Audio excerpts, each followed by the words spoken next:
Okay, here we go. Let's see what we can accomplish tonight. And I have people coming right afterwards, okay? Parshas Tazria. Usually Tazria and Tzorah come together. This year, because of the leap year, it's separated.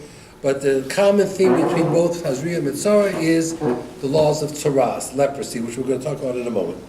The Torah begins by Dabar Hashem Moshe Lemor, Dabar B'nei Israel, Isha Ki Tazria. If a woman gives birth to a child, she's tamei for 7 days, and then on the 8th day we have the mitzvah of bris milah. The truth is, in the Sefer HaChinuch, the mitzvah of bris milah is already by Avraham Avinu in Parshas Lech Lecha, that part, those parshas over there. But it repeats it again over here, that these are the responsibilities of a zochar and a nekeva. A woman gives birth, and then afterwards she brings a korban to forgiveness in case she said anything during the child labor that might affect her for the future to be with her husband. After that, we get into the parsha of Tzaras. Tzaras is a disease.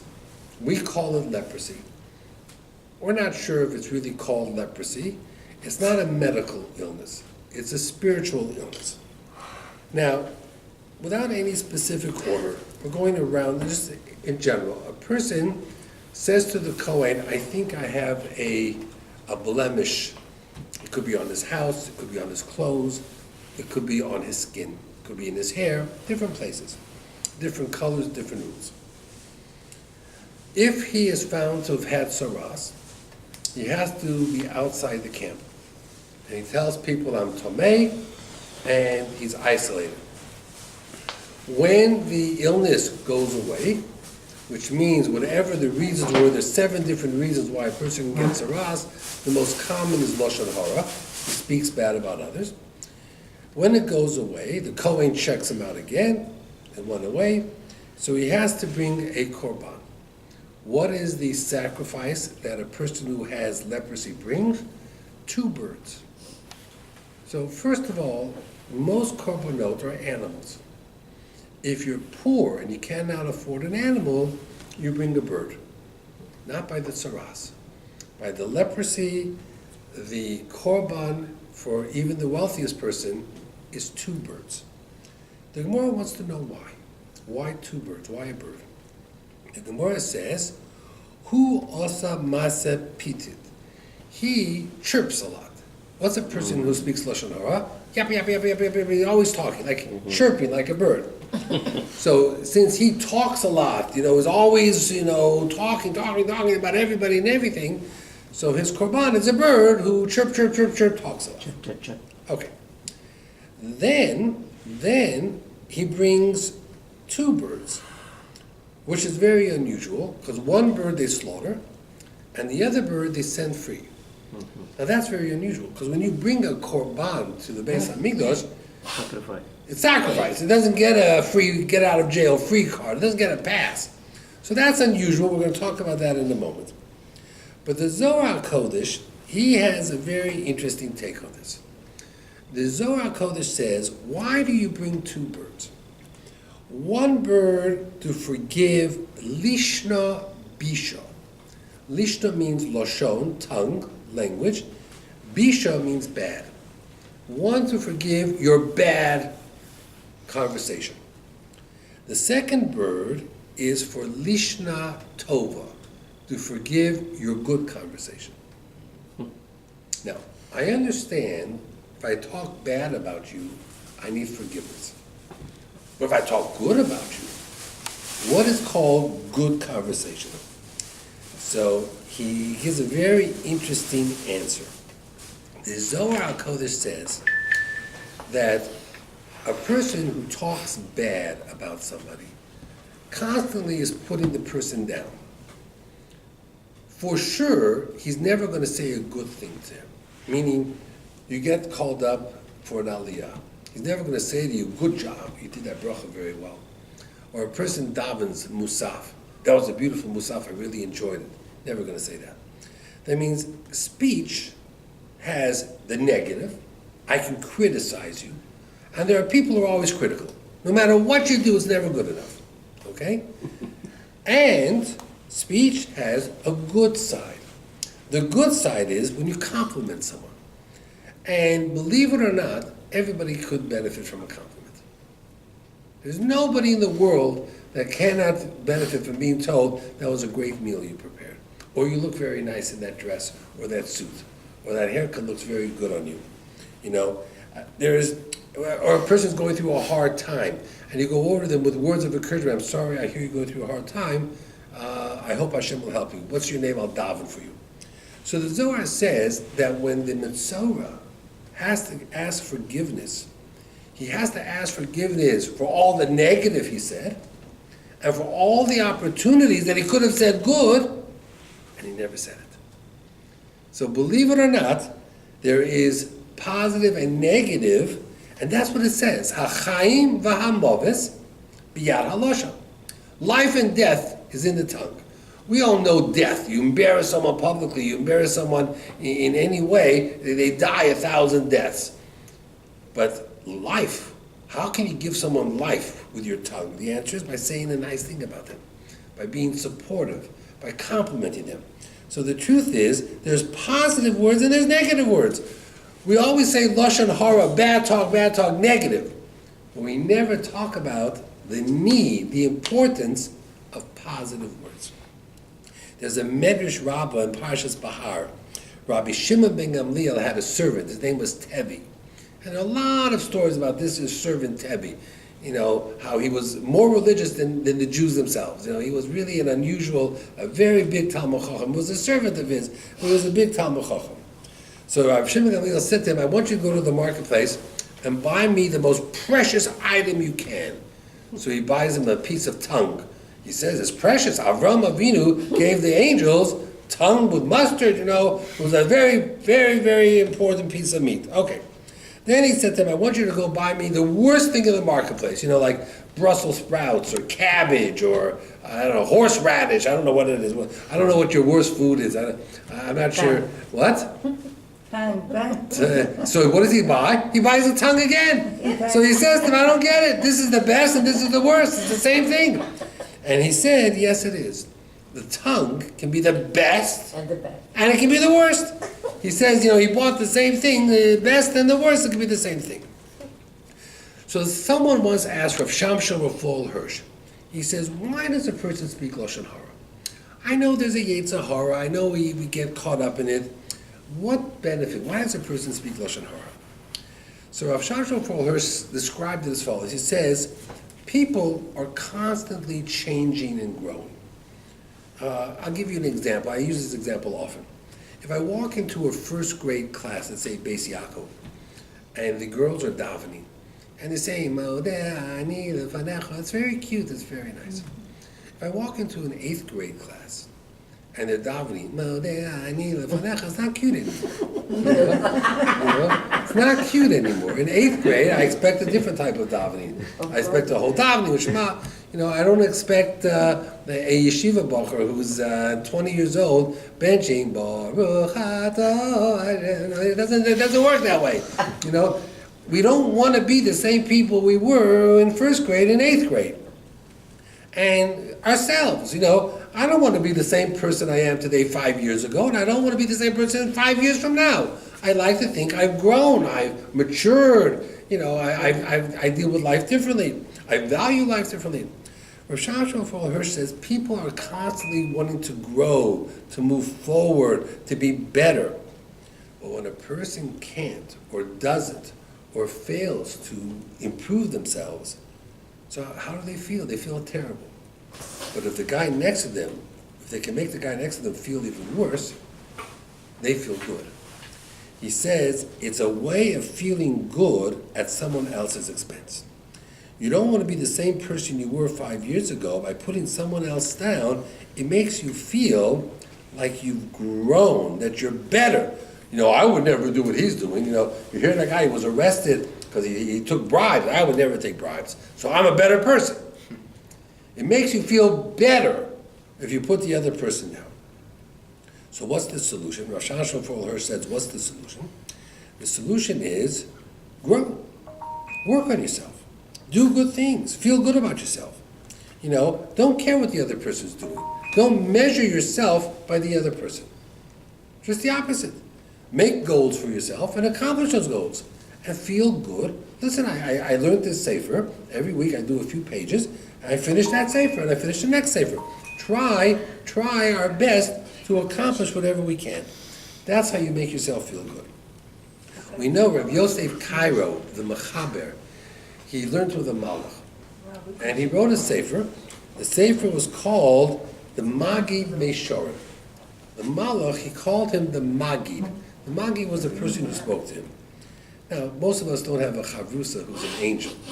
But the Shulchan Aruch, the Mechaber, Rabbi Yosef Cairo, learned with an angel. One day, the angel sees that he's very sad. Rabbi Yosef Cairo was sad. So he goes to the Mechaber, he says, what are you so sad about? He says, there's people spreading stories about me. There are people telling Lashon Hara about me. It makes me feel sad. So the Malach says to him, on the opposite, you should be very happy. Because you know what? Because they say all these stories about you, and it's not true, you get all their mitzvahs, and they take all your averos. So really, they're doing for you the best thing that you can. You know, the Orchas Tzadikim brings us down, the Chovos Halvovos brings us down. He says, you know, a person can do mitzvahs their whole life. They come up to Shemayim, and Hashem says, you didn't do any mitzvahs, you're bankrupt. He said, what are you talking about bankrupt? I did this, I did that, I did Tomchei Shabbat, I did all this chesed. He says, yeah, but you spoke Lashon Hara. All those mitzvahs went someplace else. All you come in is with averos. You know, it's so strange. It says that the Gemara brings down two Shebarofim, the best doctors, Gehenna, go to Gehenna. So there are many different explanations of that Gemara, but one of the explanations is, you know what the best doctor is when someone speaks Lashon Hara? Your averos are forgiven. He gets all your averos. So where is this guy that's going to go Lashon Hara? Where is he going to end up? Gehenna. Two Shebarofim. The best cure is going to end up in Gehenna. The Baal Lashon Hara. So now, let's see how much you know. I'll give you a question. Moshe Rabbeinu, he wanted to go into Eretz Yisrael. Why didn't he go into Eretz Yisrael? Why did Moshe not make it into Israel? Okay? Hold that thought. The truth is, in Parsha Shemos, Moshe says to Hashem, why did you send me to Paro? Since the day I went, things only got worse. What did Hashem say to Moshe? You'll see the redemption from Egypt, but you're not going to see going into Eretz Yisrael. So it was decided already in the Parsha Shemos that Moshe was not going to go into Eretz Yisrael. Okay? You remember that at all? Remember that? Okay. Yet, if you ask a kid in school why Moshe didn't go into Israel, they'll say because he hit the rock instead of speaking to the rock. So what's the right answer? Was it because in Parsha Shemos he criticized Hashem? Or was it because he hit the rock? So the answer is, you're forgetting something. Shemos, he hit the rock in Parshas Chukas. What Parsha comes right before Chukas? Korach. What did Korach say about Moshe? Moshe is sleeping with all the women, Moshe has all these affairs, Moshe doesn't stay with his wife. Korach went to town on Lashon Hara on Moshe. So what happened in Parshas Korach? All of Moshe's averos wiped out. So what happened in Shemos is gone. He's back in Eretz Yisrael. Comes Parshas Chukas and he hits the rock, says, he's back out again. You don't realize that the reason Moshe was not going to go into Israel because of what happened in Parshas Shemos. But between Shemos was Korach, and Korach spoke all this Lashon Hara on Moshe. So Moshe's averos are all forgiven. So he had a chance to go back into Eretz Yisrael, and then comes Parshas Chukas. Okay. When you daven Shmona Esrei, at the very end, before Shmona Esrei, what do you say? You say a pasuk, right? How do you say that? How did you decide what your pasuk is? Pasuk Tanakh, the first letter of your name and last name. First letter, so what is your pasuk? Elecha Hashem Ikra v'el Hashem Itchanan. Was it? Elecha Hashem Akra v'el Hashem Esfahan. Because I wrote Aleph and Nun. Okay, everybody has a pasuk. Why do we say that pasuk? So because after 120 years, when we come up to Shemayim, we should remember our name. Is it so hard to remember your name? Really, is it so hard to remember your name? At that time, you forget. Maybe at that time you're very nervous. You want to hear what the Meforshim say? In what paragraph do we say that name? What's the start of that paragraph? Elokai Netzor, the Shoni, Meira. He says, you know what happens? You go up to Shemayim, and a malach calls out, Yecheskel, you're a murderer! Who are you talking to? I'm talking to you! My name's not Yecheskel. My name's Aharon. No, you're Yecheskel, you're a murderer. Another angel comes in, Moshe, you're a thief. My name is Aaron. Say your pasuk again. You remind me, my name is Aaron. No, I see you're neshama. You're Moshe. Why? Because you spoke lashon hara, and you ended up getting Aaron's, Moshe's averos and Yecheskel's averos and Reuven's averos. All of a sudden, you have no idea who you are, because all your mitzvos that was under Aaron are gone.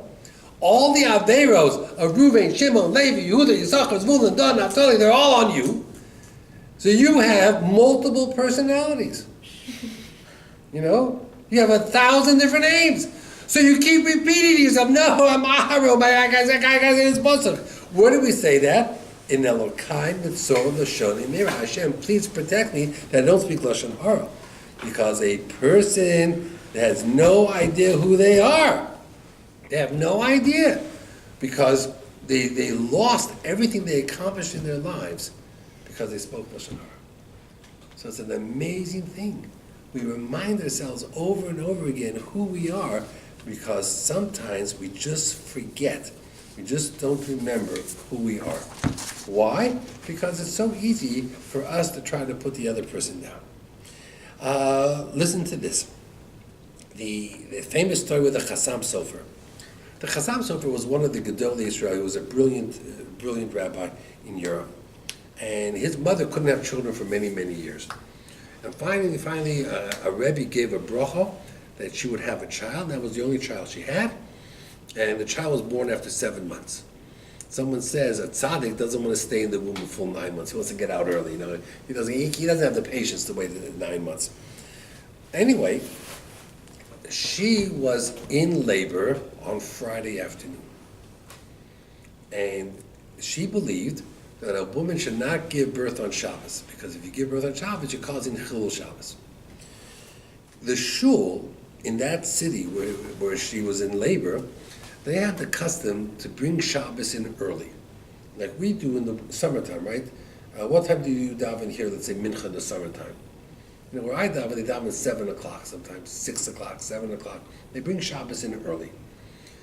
In that community, they brought Shabbos in early. But she was in labor. So she sent a message to the Gabbai, please, this Shabbos, wait until the time. Don't bring Shabbos in early. This way I can have my baby before Shabbos starts. I won't have Chilul Shabbos. And they listened to her. And she named the baby Moshe, I guess because Shabbos was a gift from Moshe Rabbeinu. And she gave birth before Shabbos. And he was born, it says here, he was born on Zayin Tishrei, a few days right before Yom Kippur. And he became one of the great minds of Israel. The Chassam Sofer was one of the great minds. But she went out of her way to make sure the baby was not born on Shabbos. Now, today, of course, if a person needs to, they go to the hospital. But that's what it was. Then he brings down a story, the Olcha Pulos HaTorah. At a bris, after the bris is done, what do we say? Keshem shenichnas abris, kenikones la Torah, chupa u'maisim tovim. Okay. And everybody says it. Do you think about it when you say it? You don't really think about it, you just say it. Listen to this story. He brings down this story in the Olcha Pulos HaTorah. He says that Rab Shimon ben Chalafta, one of the Amoraim, was once at a bris, and the father told him, I have very special wine that I've been saving for this bris, but don't drink it all up. Put some aside, because I'm going to save it for the chuppah of my son. Okay? Okay. So they had the bris, they drank the wine. Everybody said, Keshem sheichnas la bris, ken yikanatzeil the Torah the chuppah. You should bring him into Torah and chuppah. Everybody gave that bracha. Okay. Rabbi Shimon ben Chalafta has the Suda. Afterwards, he's walking home, and he meets the Malach HaMoves. Now, I'm not sure how many of you want to meet the Malach HaMavis. I'm not sure what Rav Shimon Bar Chalafta was thinking about when the angel of death was there. Hello, what are you doing here? I mean, I don't want to see you. Anyway, he saw the angel of death was sad. So he said to him, why are you sad? You didn't kill enough people today? I mean, you didn't get your jollies? What are you sad about? He says, sad? How can I not be sad? You were at a bris today. In Shemayim, it was decided that this baby should live 30 days, and on the 30th day, I was sent to take his neshama. But after the bris, everybody gave the child the bracha, Kishem shenichnasu lebris, kenikonas haTorah lechuppah l'maisim tovim, and that bracha was so powerful that it canceled the gzeira in Shemayim, and now, I can't take the baby's neshama. So I had my schedule, I had a cancellation. Hashem canceled me. So I'm sad. Because they prayed. Because they gave that bracha.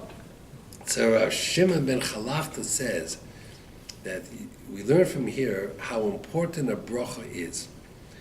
And at a bris, when we say the bracha, it's not just a way of ending the ceremony and just saying words. He says that's a serious bracha. When you say to the father and to the child, the same way you came into the bris, one day you should be zocher to come to Torah, chuppah, ma'asim tovim. He says that's a serious bracha. And therefore you have to be very careful when you say it, that you think about it, because it makes a big difference in the world. Okay. Next.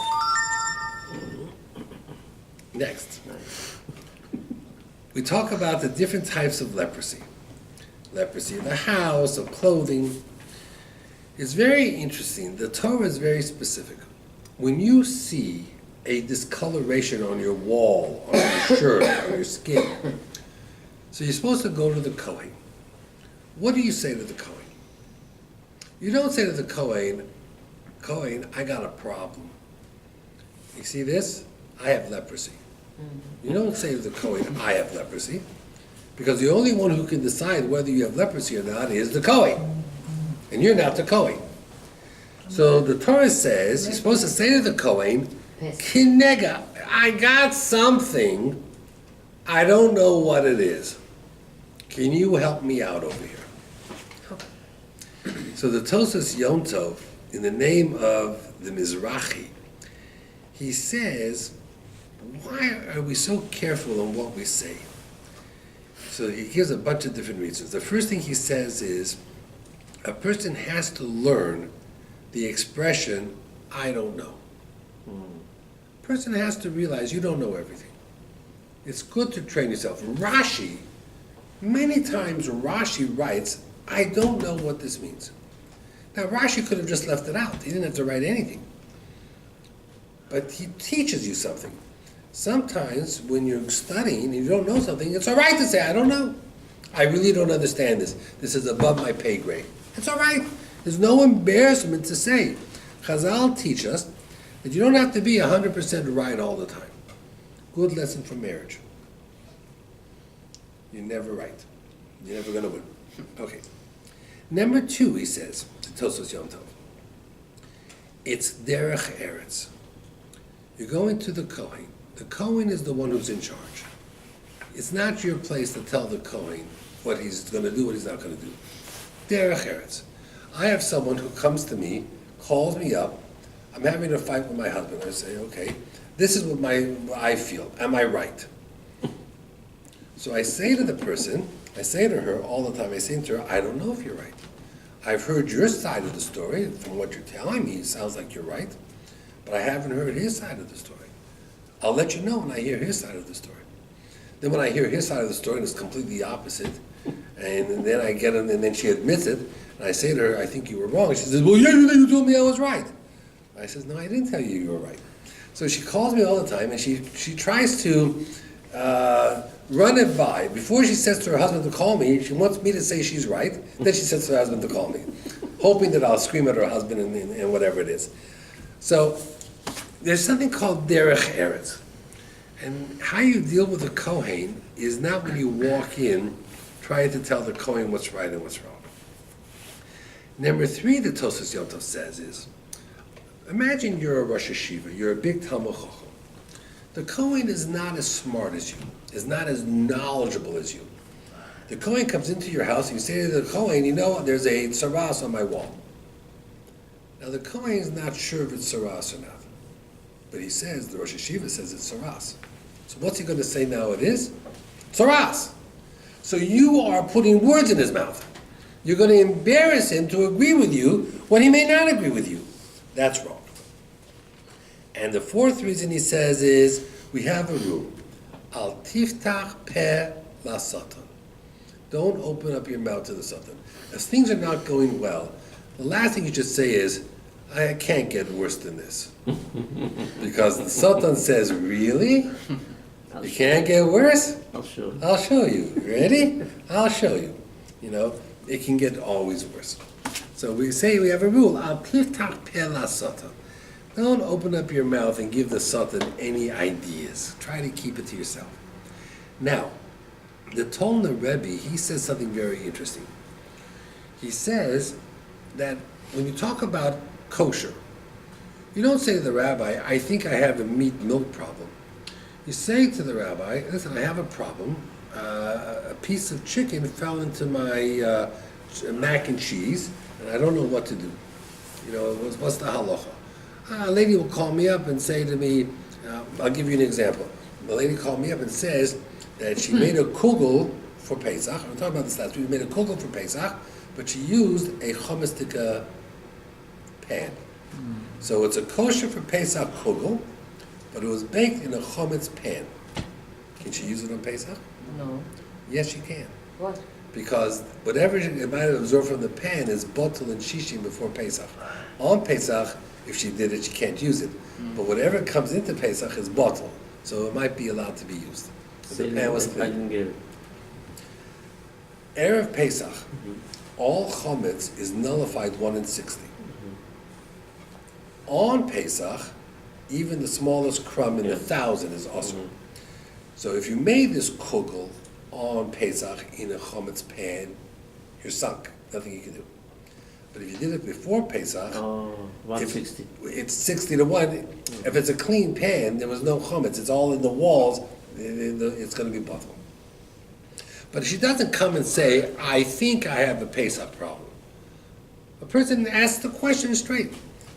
But when it comes to the house, the bayit, the tzaras, we use different words.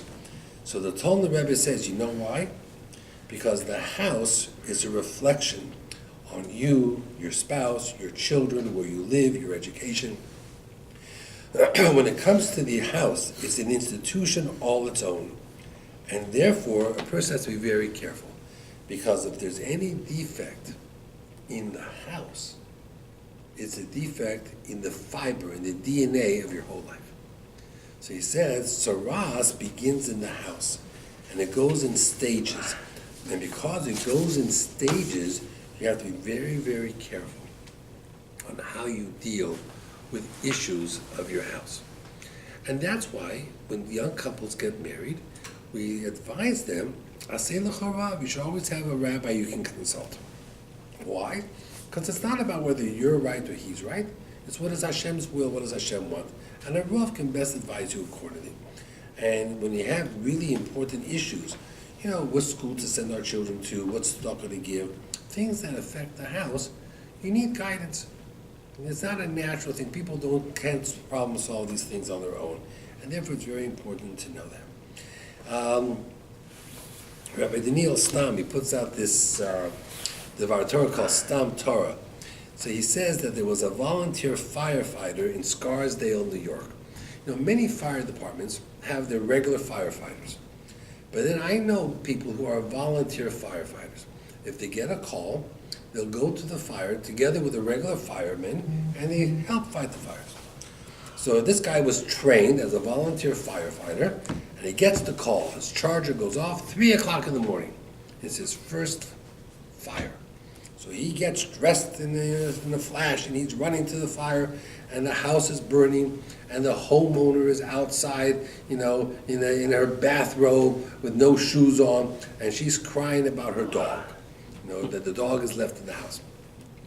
So this volunteer firefighter says, I'm ready. I'm ready to go in and race to the house to save the dog. And he already in his mind imagines he's going to come out with the dog. It's her dog. She's going to love it.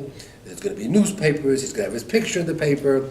Live at 5, volunteer firefighter Moshe Rabinowitz saves the dog from a burning house. Hero. What? Hero. So he goes to the captain. He says, I'm here. I'm ready. He hears about the dog. He says, well, someone was here just before you, and I sent them in for the dog. But I have a job for you. You see this lady? She has no shoes on. She's in her bare feet. There's a pair of shoes right inside the front door. Go in quickly and get her a pair of shoes. So he writes that he went from hero to zero in 10 seconds. It's very interesting the way he writes it. He says, when I headed home, I felt like I had gone from hero to zero. I thought my kids would read about me in the newspaper. I'd have my pictures in the newspaper. And I went in and I found a pair of slippers, and I brought her a pair of slippers. Okay. A few weeks later, this lady wrote a letter to the firehouse, which they gave a copy to all the firefighters, and he got one because he was at the fire as a volunteer firefighter. And she wrote in the letter that she really is very thankful, for the fire department for all they did, saving her house, her property, her dog. And I just want you to know, I really appreciate whoever it was that went in to get me a pair of shoes. That made all the difference. I was standing there without shoes. The grass or the pebbles were hurting my feet. I want to personally thank that fireman for getting me a pair of shoes. So the guy learned a very important lesson. He says, most people think that I have to be a multimillionaire to do an act of kindness, or I have to be a hero to be anything. He says, don't wait till you make your first million before you make a difference in someone else's life. There's always little things you can do, and it's amazing how those little things make all the difference in the world. And you should go ahead and do the little things today. Sometimes even getting a person a pair of shoes can make all the difference in the world. So I thought it's an important lesson to be learned. He brings down over here from Reb David Orlovsky. Now, David Orlovsky is a famous speaker. He speaks all over. He's well known. He makes a very interesting observation. Listen to this observation. He says in 1950s, 1960s, the yeshivas never threw out a kid. You could take a rock and throw it through the yeshiva window, and they would fix the window and give your parents the bill, but they wouldn't throw you out. They may send you home for the day, but they would never throw you out. He says today, 2018, 2019, he says you look the wrong way, you sneeze the wrong way, you say the wrong word, out. And then the principal says to you, you know why? For that seat, I have 20 people waiting for your seat. He says, what's the difference? He says in 1950, there were no yeshiva guys. Everybody was still recuperating from the Holocaust, where everybody was killed. So every Jewish neshama was special, was precious. Guy walked into the yeshiva, there may have been 10 kids in the class. Every kid was special. Today, every class has 30 kids. Teachers don't want to teach a class of 30 kids. So anybody they can get rid of, they get rid of. Anybody they can move out, they can move out. And there's 30 kids, and there's 60 people wanting to get in. He says, you know what we've lost today? We've lost that yeshiva guys are special, that students are special. We've lost that. Now, today, if you're not perfect, and if you don't fit into that little box, the yeshivas don't want you. They have 100 other people to choose from. And that, he says, is a very sad reality. It's a very, very sad reality. Every student was needed in those days to rebuild the destroyed world by the Nazis. And now the message we're saying is, we don't need you. If you're trouble, we don't want you. And unfortunately, We have to relearn the lesson that every Jew is special, and everybody, nobody is replaceable. People are in many ways irreplaceable, and that's something that is important for us to understand and to learn in some way as best we can. Okay, let's go through one or two more things. Next week, hopefully, we're on a little bit on Mitzorah, and then maybe a lot of it on Pesach. We'll go through the Haggadah a little bit. We'll share with you some thoughts about Pesach and the Haggadah. You know, I have my own Haggadah that I can share with you, and if you want a copy, I can always bring you a copy. You have to remember to bring it. Okay. We have numbers. Numbers are always special in Judaism. What's the most common number? 7. What? 7. 7. Yom HaShabbos, 7 days of the week. 7 is one of the more common numbers. In the Haggadah, by the way, what are one of the more common numbers? 18. 18. 18 in the Haggadah. How many 18s do you have in the Haggadah? 8. Haggadah. You know what number is the most common? 4. Tell me some 4s. 4 cups. 4 cups of wine. Even though there's 4 Lashonos of Geula. The 4 questions of the Manishtana. For some, The 4 sons. Chacham, Rosha, Tam, Shena, Elisha. A lot of 4s. There are 4 matzahs. Actually, there's only 3. Kohen, Levi, Yisrael. But you break the middle matzah, so then you have 4. Right? At the Seder table, I often ask my grandchildren how many 4s they can think of. You know, Sarah, Rivka, Rachel, Leah, the 4 mothers. 4 fathers, R.Rabbi, Yaakov, Yosef, if you count that. The 4 directions, north, east, south, you know. And we try to spruce it up with questions of 4s. Okay? But 7 is the most common. But a bris milah is on the 8th day. Okay? On the 8th day. It's interesting. He goes through why bris milah is on the 8th day. There are a lot of different reasons.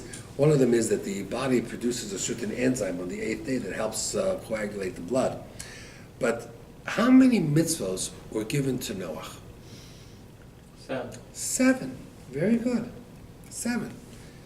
And therefore, when Hashem told Avraham, I want you to do bris milah, that was mitzvah number 8. 8. So it's interesting that in the eyes of Avraham Avinu, he was already keeping all the mitzvahs, but he was obligated in the 7 mitzvahs of Noah. And bris milah was number 8. How many tests did Avraham Avinu have? 10. When he had the bris milah, which was one of those tests, what test number was that? 8. 8. The 8th test was circumcise yourself. The 9th test was the Akedah. There's a difference of opinion, but let's say the Akedah. Some say it was Sodom being destroyed, and that the 10th test was the Akedah. Some people say the 9th test was the Akedah, the 10th test was Sorah dying. Okay? In Shmona Esrei, the bracha, Rifa'enu, cure our illnesses. What number of bracha is that? Remember, the Shmona Esrei has 19 brachos. 4. What number of 8. bracha is this number 8? 8. It's the 8th bracha. Rifa'enu is the 8th bracha. It was the 8th generation that came into Israel. Avram, Yitzchak, Yaakov, Levi, Kahos, Amram, Moshe, Yehoshua. And what was the first thing they did when they got into Israel? What did Yehoshua do? A mass circumcision in Gilgal. Okay? A baby has a bris on the 8th day. It guarantees that the child will live through one Shabbos. We know 7 always refers to the natural order of things. There are 7 days in the week, 7 years in the Shemitah cycle. There are 7 days of mourning, 7 days for counting of a nida. There's 7 brachos at a wedding. 8 is always one step above the natural. Lamala min hateva. They talk about every day has a partner. Sunday has Monday, Tuesday has Wednesday, Thursday has Friday. Who's the partner of Shabbos? B'nai Yisrael. So we're number 8. We're the partner. Give me other 8s that you know. Let's see, just on the spot. You know these 8s. It's just you can't think of it. Give me some well-known Judaic number 8s. I'll give you an example. How many days of Hanukkah are there?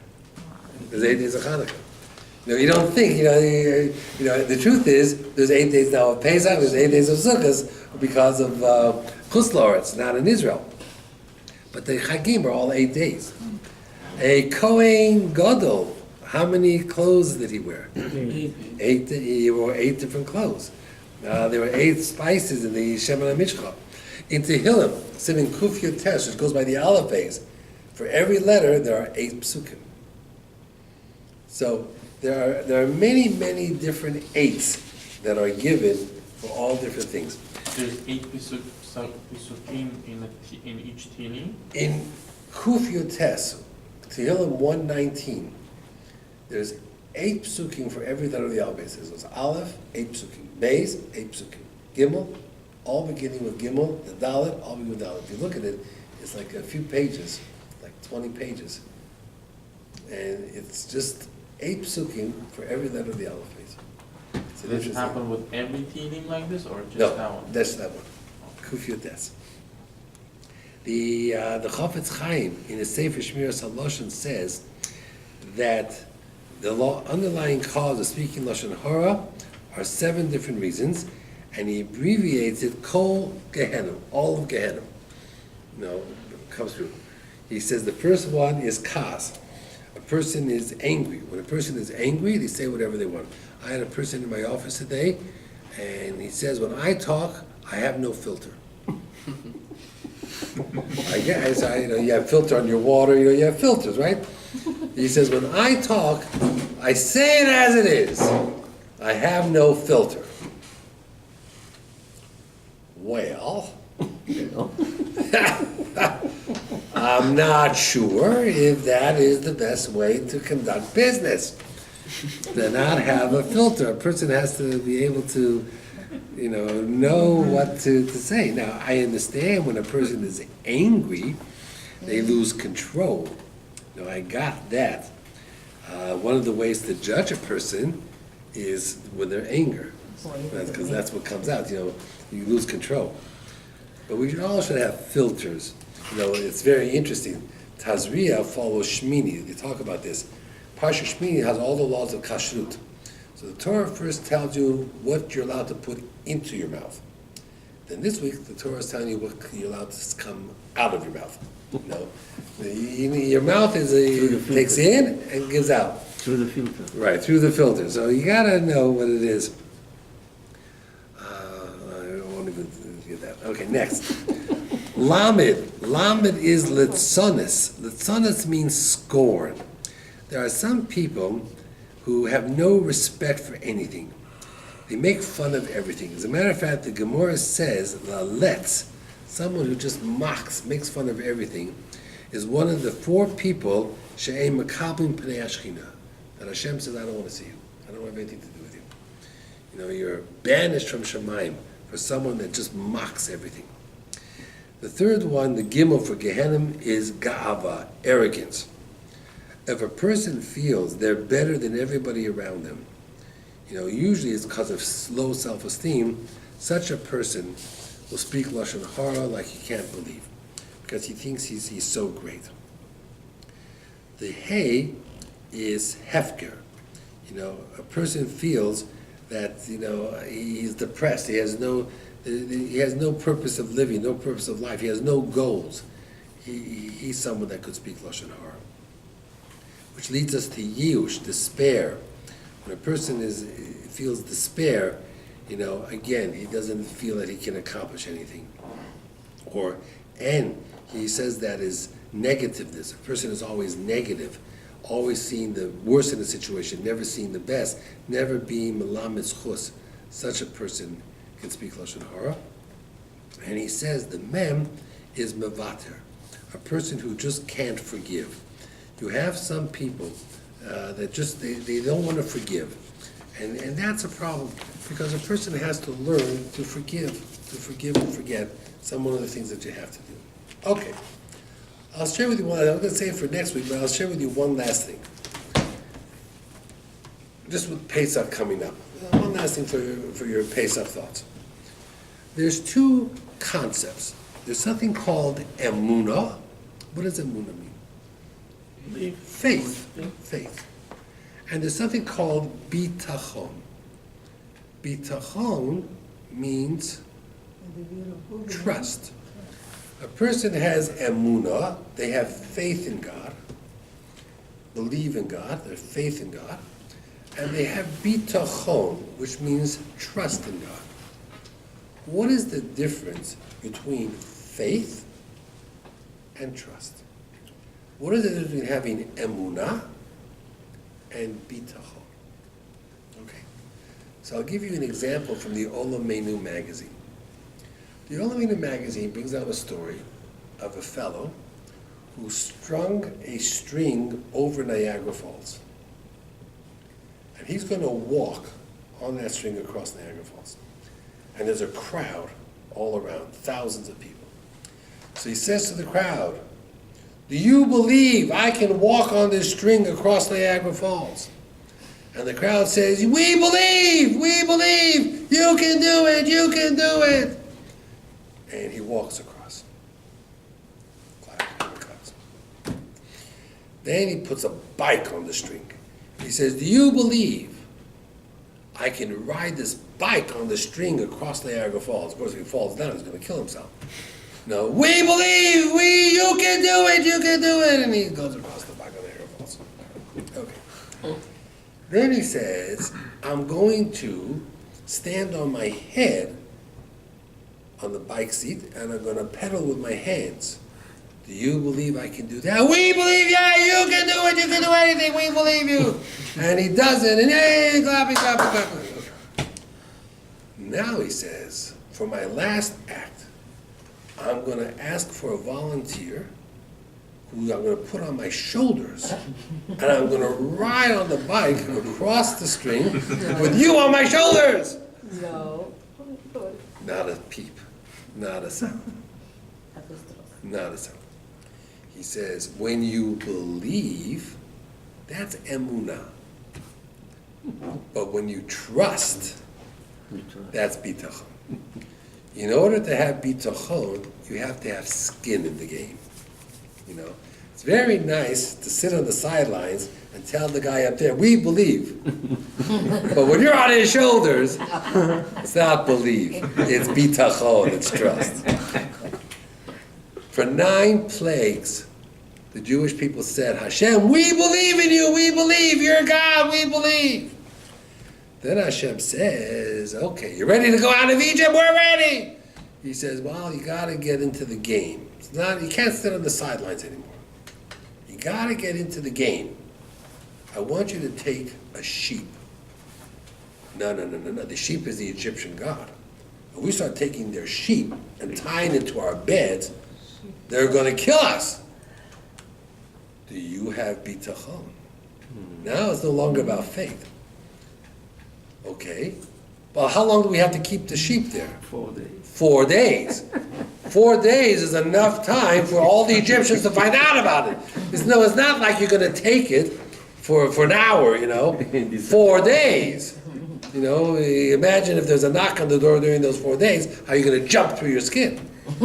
What happens on the 4th day? Well, we're going to do a barbecue. We're going to roast the sheep. Okay, so you say to yourself, "I got it all worked out. I'm going to cut the sheep in so many little pieces that they won't even recognize that it's a sheep." Hashem says, "And did I tell you it has to be barbecued whole? You can't cut it up. You can't even break a bone. So they can see it. They're going to see it." And it's not one. There's going to be thousands of barbecues. This barbecue, you can smell the sheep barbecue all over Egypt. Okay? Now, how many Jews made it from the 9th Makkah to the 10th Makkah? 20%. 20%. Having faith, that's a good thing. 80%. Right. But Bitachon. skin in the game, 20%. 20%. When they had to put themselves a little bit at risk and trust that Hashem is going to do what's right, that's not emunah. That's bitachon. And that's what makes Shabbos HaGadol so great. Shabbos HaGadol is where we went from being simply faith to trust. You can have faith in a person, But it's a bigger level if you trust that person. Have a good day. What's the best?